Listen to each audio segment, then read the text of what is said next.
വയനാട്ടുകാരുടെ സ്വപ്ന പദ്ധതിയാണ് നിലമ്പൂർ നഞ്ചങ്കോട് റെയിൽപാത. കഴിഞ്ഞ 30 വർഷത്തിനുള്ളിൽ കേന്ദ്രം പ്രഖ്യാപിച്ച പദ്ധതികളിൽ ഒന്നാണിത്. സാമ്പത്തികമായി ലാഭകരമല്ലെന്നും പാരിസ്ഥിതിക പ്രശ്നങ്ങൾ ചൂണ്ടിക്കാട്ടിയും പദ്ധതിക്ക് തുരങ്കം വയ്ക്കുന്ന സമീപനം തുടരുകയാണ്. കേരളത്തോടുള്ള റെയിൽവേയുടെ അവഗണനയ്ക്ക് പ്രധാന ഉദാഹരണമാണ് നഞ്ചങ്കോട് പാത. കർണാടകയിലെ നഞ്ചൻകോട് നിന്നാരംഭിച്ച് കേരളത്തിലെ നിലമ്പൂർ, സുൽത്താൻ ബത്തേരി, നീലഗിരി വഴി തമിഴ്നാട്ടിൽ എത്തുന്നതാണ് പാത. 2016 പദ്ധതി പ്രഖ്യാപിച്ചത്. 7 വർഷമായിട്ടും പാത എങ്ങും എത്തിയിട്ടില്ല.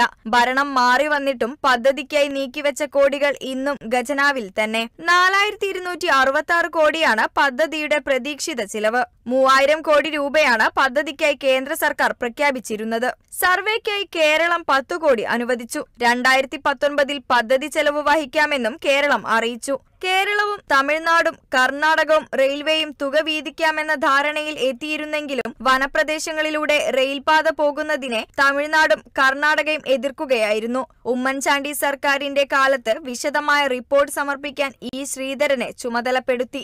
എന്നാൽ കർണാടകയും തമിഴ്നാടിനെയും അനുനയിപ്പിക്കൽ പരാജയപ്പെട്ടതോടെ പദ്ധതി പ്രഖ്യാപനങ്ങളിൽ മാത്രം ഒതുങ്ങി. പദ്ധതിയുടെ രേഖ തയ്യാറാക്കാൻ സംസ്ഥാന സർക്കാർ DMRCയെ ചുമതലപ്പെടുത്തി. 2017 ജനുവരി 1 ഇ ശ്രീധരൻ കൽപ്പറ്റയിൽ ജനപ്രതിനിധികളുടെയും ഉദ്യോഗസ്ഥരുടെയും യോഗം വിളിച്ച് പദ്ധതി അവലോകനം നടത്തുകയും ചെയ്തു. ഫെബ്രുവരി 6 കൽപ്പറ്റ ടൗൺ ഹാളിൽ നടന്ന കൺവെൻഷൻ യോഗത്തിൽ മന്ത്രി ജി സുധാകരൻ പദ്ധതിയുടെ ഔദ്യോഗിക പ്രഖ്യാപനവും നടത്തി. DMRCക്ക് നൽകാനുള്ള 8 കോടി രൂപയിൽ 2 കോടി രൂപ അക്കൗണ്ടിൽ നിക്ഷേപിച്ച് സർക്കാർ ഉത്തരവിറക്കി. എന്നാൽ ഈ പദ്ധതി പ്രായോഗികമല്ലെന്ന് DMRC റിപ്പോർട്ട് നൽകിയതിനെ തുടർന്ന് സംസ്ഥാന സർക്കാർ കൊങ്കൺ റെയിൽവേ കോർപ്പറേഷനെ തലശ്ശേരി മൈസൂർ പാതയുടെ സർവേ ഏൽപ്പിക്കുകയായിരുന്നു.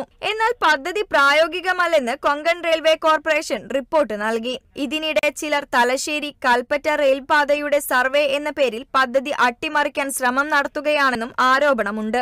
മലബാർ, നീലഗിരി എന്നിവിടങ്ങളിൽ നിന്ന് പ്രതിദിനം 50,000 പേരെങ്കിലും മംഗലാപുരം, ബാംഗ്ലൂർ എന്നിവിടങ്ങളിലേക്ക് സഞ്ചരിക്കുന്നുണ്ട്. ചരക്ക് ഗതാഗത വരുമാനം വേറെയും. എന്നിട്ടും പദ്ധതി പ്രായോഗികമല്ലെന്നാണ് റെയിൽവേയുടെ വാദം. രാഹുൽ ഗാന്ധി പ്രധാനമന്ത്രിയായാൽ പദ്ധതി നടപ്പാക്കുമെന്നാണ് UDFന്റെ പുതിയ വാഗ്ദാനം. Kerala vision news, Wayanad.